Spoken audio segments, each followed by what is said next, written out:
Now Thomas Cookson's got another individual review for Mindwarp. We're going to read this out, not Time Lash.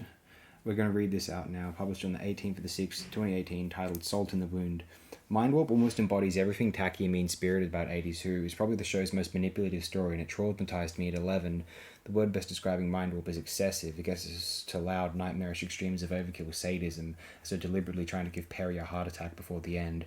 Mindwarp's relentless determination to terrorize her and destroy all her hope before killing her is hard to stomach. It's probably, alongside Resurrection, the most uncomfortable story to watch or be discovered watching. Mindwarp pulls us sharply back to the Sixth Doctor's original character inception as a doctor with a propensity for turning psychotic and villainous, turning a serial's average struggle against evil into a doubly nightmarish one. The twin dilemma strangulation scene still strikes me as a tasteless shocks tactic, a needless dividing line and corrosive seed of doubt to any fan. Part of me can understand fandom thrilling at a more brutish, maladjusted doctor with an unpredictable, fierce, dangerous mind, but too often Colin was instead sloppily characterized as more clumsily tactless than formidable. 1980s fandom developed a strange embittered zealotry to the idea of the Doctor, believing no actor's ego should ever override that character, like Tom Baker allegedly had, but fandom's understanding of the Doctor was rote and second-hand. They accepted Season 21's intellectual property abuse of the character, simply trusting some justifying precedents existed prior, citing the usual precedent of Hartnell nearly bludgeoning a caveman to justify this nonsensical, reckless, vulgar mimicry, irrespective of why that was the Doctor's nature then or worth reviving now. Many Who historians argue that the Doctor was someone families happily invited into their living rooms, regarding him endearingly as a benevolent, amusing nutter, till the twin dilemma made him seem not so safe. Certainly I can't help but think, had Season 22 had been as strong as Red Dwarf 6, then regardless of how long the hiatus, the comeback should have been equally unmissable. Trial's rating suggests audiences lost interest. However, that mainstream viewers couldn't accept Colin's unpleasant, nasty, ranting bully of a protagonist is rather contested by Jeremy Kyle's hideous popularity. Not that Kyle's audience would have sat through Time Lash, but let's not pretend the mainstream's adverse to obnoxious, mean-spirited TV bullies pandering to their worst nature. Maybe I'm too aware of a camp in fandom that responded to the twin dilemma's mean-spiritedness with encouragement to be equally infantile and nasty to the horrified.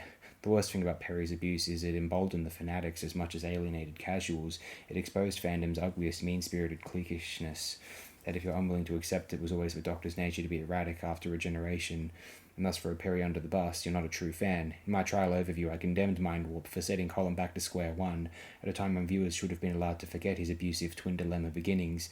Colin's cowardly betrayal of Perry and sadism toward her isn't done for any reason other than his mind got scrambled. Then again, perhaps the twin dilemma opened up an avenue would be wrong to not exploit at least once.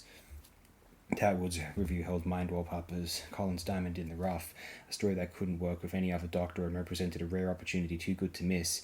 He also surprisingly argued it was among Colin's few stories that's appropriate for children. It's also the one story where the trial becomes genuinely compelling by J&T's overtried and recklessly tested trick of setting the Doctor on the losing side, where the courtroom interruptions work because we need to see the good Doctor again. This story actually weaponizes the on-screen evidence, allowing the Valiant to genuinely stick the knife in.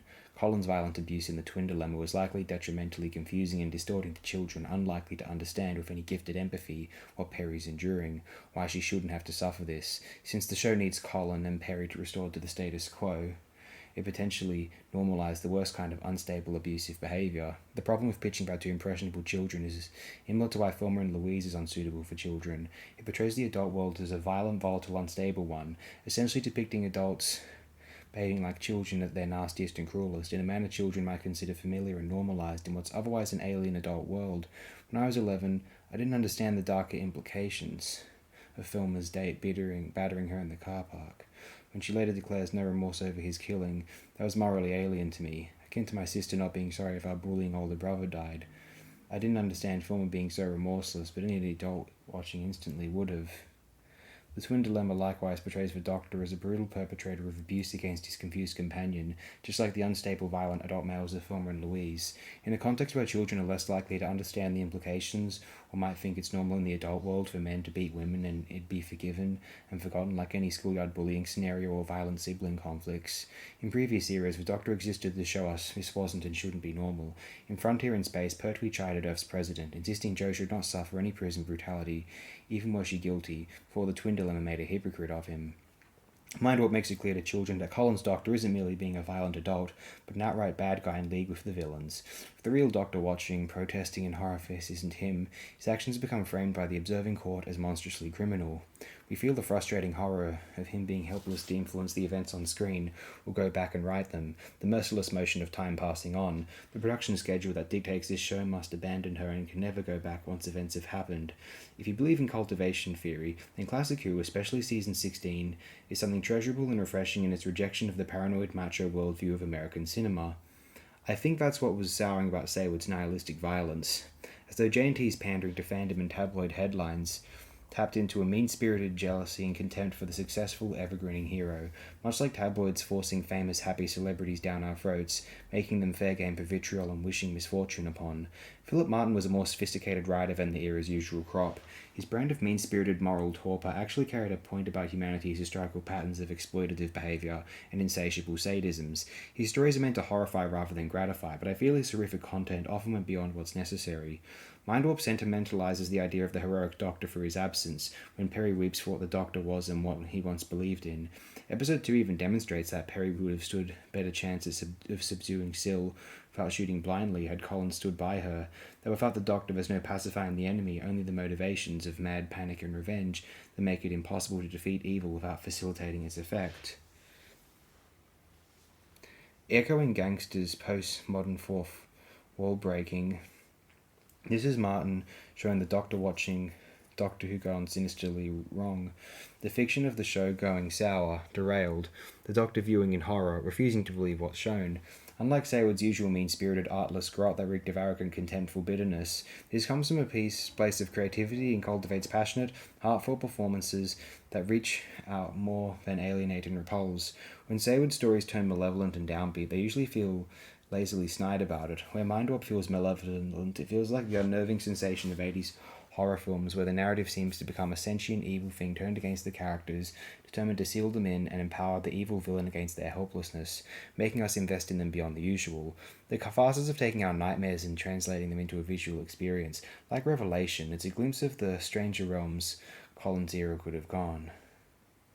Frankly, this evil Doctor is so terrifying that the finale really should have featured him in the Matrix landscape. Like Inferno, this nightmarish story conveys the sense of being lost and trapped amidst treacherous doppelgangers. The courtroom business, however, keeps it harboured and safe. This is necessary and I don't think compromised or diluted the frightening on-screen action. The waking court interruptions always succumb to the nightmare again, but it's so relentless that there's only the vaguest catharsis when the nightmare ends. I'm afraid I don't think you can afford such shocking, messy ambiguity after making child audiences that scared of the Doctor, putting that kind of monstrous image of him in their minds. I don't think you should destroy all hope by killing Perry. Where's the way back for viewers then?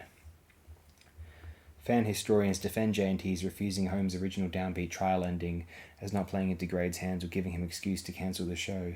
Yet it was J&T's decision to have Perry die here, despite the show facing cancellation for violent content.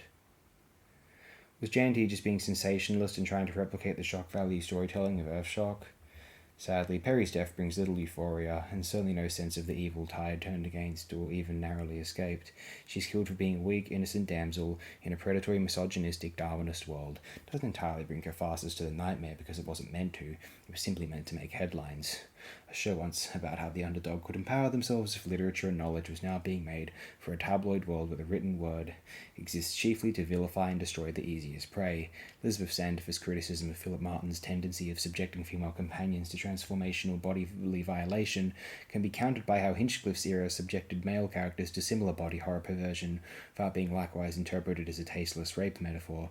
However, because the Doctor's already on a transformative hero's journey to become braver and wiser, the use of body horror concerning male victims represented an existential threat to our hero of being transformed differently, corruptively in his character and nature. Since the female companion is usually a cipher who rarely develops, this more sordid transformation is the only transformation Perry can undergo, which rather more sickeningly renders her a passive, helpless victim to mere sadism. It's why many 70s exploitation films feel like you're experiencing an unspoken and morbid insight into the worst intentions. Mindwarp at least doesn't shy away from this blood-curdling horror, and Nicola gives it her all with a cathartic primal scream when Perry dies of a struggle, as does Colin in his terrific closing raw cry for justice for her. The grief-stricken, wounded his soul Doctor swears this will never happen again. This could have been Colin's Earthshock, his turning point where here on he's forever changed, living only for honouring what Perry gave her life for and never letting this happen again. Elizabeth Sandifer argues Nicole got far more screwed over in her ending than Colin, but Nicola at least left when she wanted, came devastatingly close to leaving exactly how she wanted, and certainly went out strong. She wasn't snidely fired between seasons like Colin. Colin's treatment remained the greater injustice. But Elizabeth's right about fandom throwing Perry under the bus. We're so used to taking the Doctor's side that some fans made nauseating excuses for his attacking her in the twin dilemma, being somehow Perry's fault for not sufficiently thanking him for saving her life. Seeing Perry as a lesser cipher to make his mistreating her matter less. Mindwarp shows Perry in a new light. Her moments of courage amidst the horror. Die well, my lady. We also see how distraught Colin is by her death. Without Mindwarp, Perry may have been remembered as a know-nothing. Here she's finally allowed to mean something to us, because she meant so much to the Doctor.